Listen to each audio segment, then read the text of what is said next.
첫 번째, 제곱근을 이용한 2차 방정식의 풀이, 바로 x제곱은 수의 형태 살펴보겠습니다. 우리가 지금까지 인수분해를 이용해서 2차 방정식의 해를 구할 때는요, 유리수의 범위까지 인수분해를 하기 때문에 2차 방정식의 해가 유리수인 경우만 다뤘었는데요. 자, 오늘 수업 내용부터는 이제 2차 방정식의 해가 무리수인 경우도 여러분들이 구하실 수가 있습니다. 자, 한번 살펴보도록 할게요. 제곱근을 이용한 2차 방정식의 풀이입니다. 제곱근, 우리 첫 강의에서 다뤘던 내용인데요. 제곱의 뿌리가 되는 수 말했었죠. 그 개념을 이용해서 어떻게 2차 방정식의 풀이를 구할 수 있을까, 해를 구할 수 있을까, 그 과정에 좀 집중해 주시면 좋을 것 같아요. 자, 2차 방정식 x제곱은 k, x제곱은 수의 형태로 나타냈을 때는 우리가 이 제곱근 개념을 이용해서 해를 구할 수 있는데요. 예를 들어서 먼저 살펴보도록 할게요. 자, x제곱은 2입니다. 그럼 먼저 이 방정식은 2차 방정식이 맞는지 한번 살펴보도록 할게요. 자, 우변을 0으로 만들기 위해서 모두 좌변으로 이항해 보도록 하겠습니다. 그럼 x제곱 마이너스 2는 0이죠. 그럼 2차식은 0의 꼴이기 때문에 2차 방정식이 맞구나라는 거 확인하실 수 있겠고요. 선생님, 얘는 항이 두 개니까 인수분해 되지 않나요? 하고 봤더니 2가 어떤 수의 제곱수 딱 떠오르지 않기 때문에 인수분해를 이용해서 이 2차 방정식의 해를 구하는 것이 어려울 것 같아요. 자, 그러면 이 2차 방정식의 해 어떻게 구할 수 있을까요? 바로 제곱근 개념을 이용하면 됩니다. 자, x제곱은 2라는 것은 x를 제곱했을 때 2가 되는 수입니다. 그렇다면 이 x는 2의 제곱근이 되겠죠. 자, x를 제곱했을 때 2가 되기 때문에 x는 우변의 2의 제곱근이 됩니다. 자, 이 제곱근을 표현하는 방법으로 우리는 루트라는 기호를 이용했었는데요. 바로 표현해 볼게요. 따라서 x는 플러스 마이너스 루트 2가 된다라는 사실을 알 수 있고요. 자, 이것이 원래 2차 방정식의 해인지 아닌지 판단하기 위해서는 대입했을 때 등식이 성립하면 되겠죠? 자, 플러스 루트 2를 대입해보면 루트 2의 제곱은 2이기 때문에 등식 성립하니까 해가 맞고요. 마이너스 루트 2의 제곱 같은 경우에도 마이너스 마이너스는 플러스로 바뀌면서 루트 2의 제곱은 2이기 때문에 등식이 성립해서 해가 맞습니다. 그래서 여러분들이 지금 이런 2차 방정식에서 주의하셔야 되는 건요.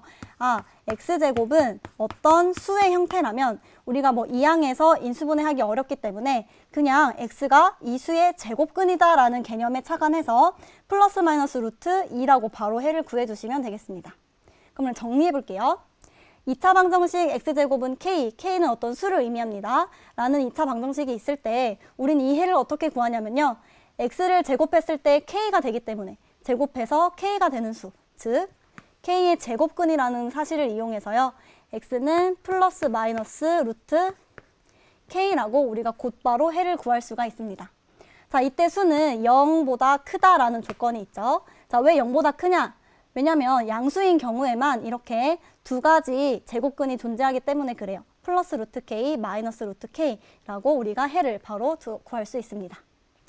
자, 2차 방정식에서 x제곱은 k, x제곱은 수인 경우에 어떻게 2차 방정식을 푸는지 살펴봤는데요. 이 k가 양수라는 조건이 붙을 때는 플러스 마이너스 루트 k, 제곱근이라는 사실을 이용해서 구할 수 있었습니다. 자, 이 과정은 너무 쉽죠. 그래서 시험 문제에서 어떻게 출제되느냐면요. 이 k의 범위가 양수일 때, 0일 때, 그리고 음수일 때를 이용해서 다양하게 문제에서 응용이 되기 때문에 선생님이 한번 짚어주도록 할게요. 자, x제곱은 k의 해. 자, x제곱은 k. k는 어떤 수를 의미합니다. 자, 얘는 2차 방정식이라는 거 확인했죠. 자, 그랬을 때 첫 번째, k가 양수래요. 그러면 x는 k의 제곱근인데 k가 양수기 때문에 제곱근은 양수 하나, 양의 제곱근 하나, 음의 제곱근 하나, 두 개로 존재합니다. 따라서 x는 플러스 마이너스 루트 k라고 두 개가 서로 존재하죠. 서로 다른 두 개의 근이 존재하게 됩니다. 자, 그런데 k가 0이라고 생각을 해볼게요. x제곱은 0이라고 한다면 완전 제곱식은 0의 꼴이기 때문에 이 2차 방정식은 중근을 갖고요. 그때의 근은 0이 됩니다. 왜냐하면 x의 제곱은 x 곱하기 x이기 때문에요. x는 0, x는 0 해서 중근을 갖는 거 확인할 수 있으시죠? 그래서 x는 0으로 중근을 갖게 됩니다. 자, 그 다음에 x제곱이 k인데요. k가 음수일 때 볼게요. x를 제곱했는데 k가 음수라면 여러분들 제곱해서 음수가 되는 수는 있었나요? 존재하지 않았죠. 그래서 마찬가지로 x제곱이 k이라 하더라도 k의 값이 만약 음수라면 제곱해서 음수가 되는 수는 존재하지 없기 때문에 이럴 때는 해가 없다. 존재하지 않는다라고 생각해 주시면 되겠습니다. 자, 여기서 중요한 것은요. x제곱은 k, 같은 형태를 띠는 x제곱은 수의 형태이다 하더라도 k값의 범위에 따라서 어떨 때는 서로 다른 두 개의 근을 플러스 마이너스 루트 k로 갖지만 어떨 때는 x는 0으로 해서 중근을 갖기도 하고 또 음수일 때는 아예 해가 존재하지 않기도 한다는 이 각각의 세 가지 특징을 알아주셔야 되겠고요. 또 시험 문제에서는 각각을 묻는 경우도 있지만 자, 이 세 가지 경우를 두 개로 나누기도 해요. 자, 어떻게 나누냐면 1번, 2번과 3번을 따로 나누기도 합니다. 자, 1번, 2번은 합쳐서 뭐라고 문제에서 말하냐면 해를 갖는 조건. 자, 3번은요. 해가 없기 때문에 해를 가지지 않는 조건이라고 표현하기도 합니다. 자, 여러분들 중요해요. 자, x제곱은 수에 꼴일 때 우린 제곱근을 이용해서 2차 방정식을 풀 수가 있는데요. k가 양수일 때는 서로 다른 두 개의 근이 존재하고 0일 때는 중근이, 음수일 때는 해가 없다라는 거. 각각의 범위에 따른 근의 양상을 확실하게 파악해 주셔야겠고요. 또 시험 문제에서는 1, 2번을 통틀어서 해를 갖는 조건. 개수에 상관없이 갖는 조건이기 때문에 1, 2번을 합쳐서 묶어서 생각해 주셔야 되겠고요. 혹시 해를 가지지 않는 조건에 대해서 물어봤다면 k가 음수인 경우에 해가 없으니까 해를 가지지 않는 조건이 되겠구나 생각해 주시면 될 것 같아요. 그래서 해를 갖는 조건을 물어본다면 k는 0보다 크고 0인 경우까지 해를 갖기 때문에 k는 0 이상이다를 생각해 주셔야 되고요. 해를 가지지 않는 조건에 대해서는 k가 음수이다 이 조건을 말하는구나 바로 파악을 하셔야겠죠? 자, 지금까지 x제곱은 수의 형태의 2차 방정식을 어떻게 해결하는지 그 k값의 범위에 따른 근의 양상 형태를 살펴봤습니다. 이거 반드시 기억해 주셔야 됩니다. 자, 그 다음에는요. x제곱은 수 이렇게 바로 예쁘게 표현이 되어 있지는 않지만 x제곱 2차항과 상수항밖에 없는 2차 방정식이 있어요. 자, 이런 2차 방정식도 우리가 방금 배웠던 것처럼 x제곱은 수의 형태로 고쳐서 풀 수가 있습니다. 자, 여기 볼게요. 자, 3x제곱 마이너스 9는 0이라고 되어 있어요. 그쵸? 자, 보니까 좌변에 있는 2차 식이 1차항은 없고 2차항과 상수항만 있습니다. 그럼 여러분들 바로 생각해 주세요. x제곱은 수로 구할 수 있겠구나. 이렇게요. 그러면 3과 9는 모두 3의 배수이기 때문에 양변을 모두 3으로 나눠주고 시작해 보도록 할게요. 자, 나눠주면 x제곱 마이너스 3은 0이 됩니다. 인수분해 되기 어렵고요. 1차항이 없기 때문에 x제곱은 수의 형태로 바로 고쳐줄 수가 있죠. 2항하면 3이고 자, x는 제곱해서 3이 되는 수 3의 제곱근이기 때문에 바로 플러스 마이너스 루트 3이다 해를 구할 수 있고요. 이때 해는 플러스 루트 3과 마이너스 루트 3 서로 다른 두 근을 모두 표현하는 방법이라는 거 알고 계시죠? 그럼 얘도 마찬가지입니다. ax제곱 더하기 c는 0의 꼴이 있다면 다시 한번 짚고 넘어갈게요. 자, a를 모두 나눠주고요. 상수항을 우변으로 이항함으로써 x제곱은 수의 꼴로 고친 후에 똑같이 x는 플러스 마이너스 루트 k다 라고 2차 방정식의 해를 구해주시면 될 것 같아요. 자, 그럼 이어서 제곱근을 이용한 2차 방정식의 풀이긴 한데 방금 했던 것보다 조금 어려운 내용 배워보도록 하겠습니다. 자, 왜냐면 방금까지는요. x제곱은 수의 형태였기 때문에 x를 바로 이 수의 제곱근으로 표현하면 됐었죠. 그런데 지금은요. 볼게요. 좌변이 어떤 제곱이긴 한데요. x제곱이 아니라 어떤 다항식의 제곱이에요. 그죠? 이 다항식의 제곱이 수일 때 어떻게 2차 방정식을 풀이할 수 있는 것인가 한번 보겠습니다. 예를 들어 먼저 살펴볼게요. 자, 만약에 여러분들이 오늘 수업 내용을 배우지 않고 이 문제를 먼저 접했다면 어떻게 했을까요? 좌변을 먼저 풀고 상수항을 좌변으로 이항해서 정리한 후에 인수분해가 되는지 안 되는지 살펴봤겠죠. 하지만 실제로 그렇게 계산을 하면요. 좌변이 인수분해 되기가 어렵습니다.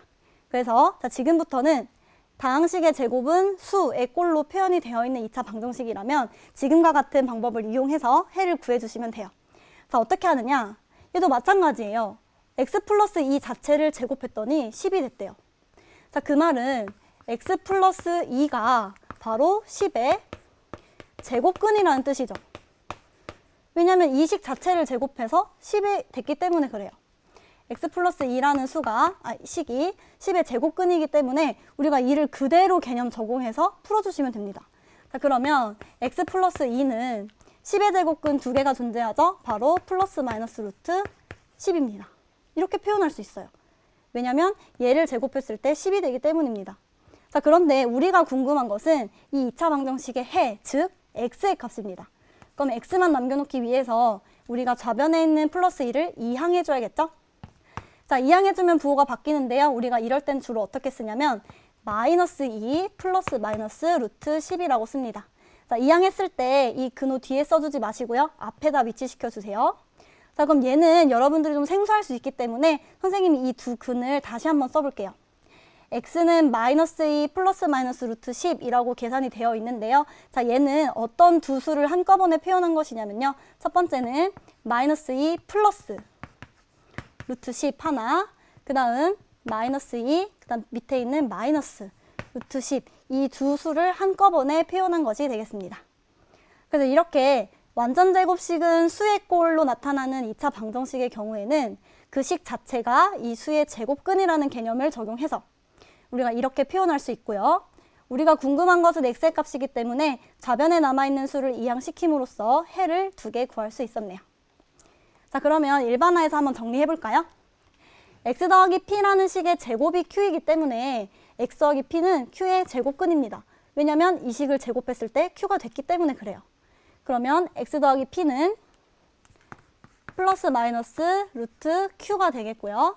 우리가 궁금한 것은 미지수 x의 값이기 때문에 x는 하고 이 좌변의 p를 이항해줘야겠죠?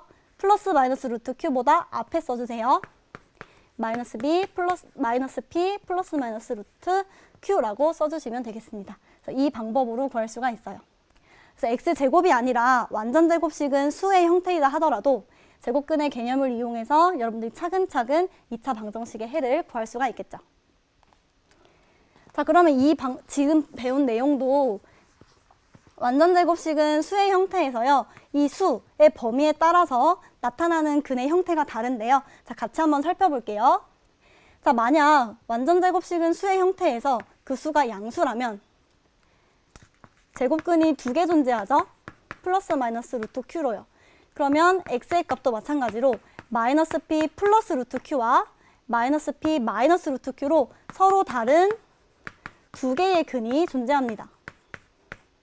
하지만 만약에 q가 0이라면 x 더하기 p의 제곱이 0이라면 완전제곱식은 0의 꼴이기 때문에 중근을 갖는 조건이 되겠죠. 따라서 x는 마이너스 p라는 중근을 갖게 되겠고요. 자, 양수일 때는 서로 다른 두 개의 근이지만 0일 때는 중근입니다. 그 다음에 q가 음수라면 제곱해서 음수가 되는 수는 존재하지 않기 때문에 해가 없다. 아까 했던 내용과 유사합니다. 해가 존재하지 않습니다.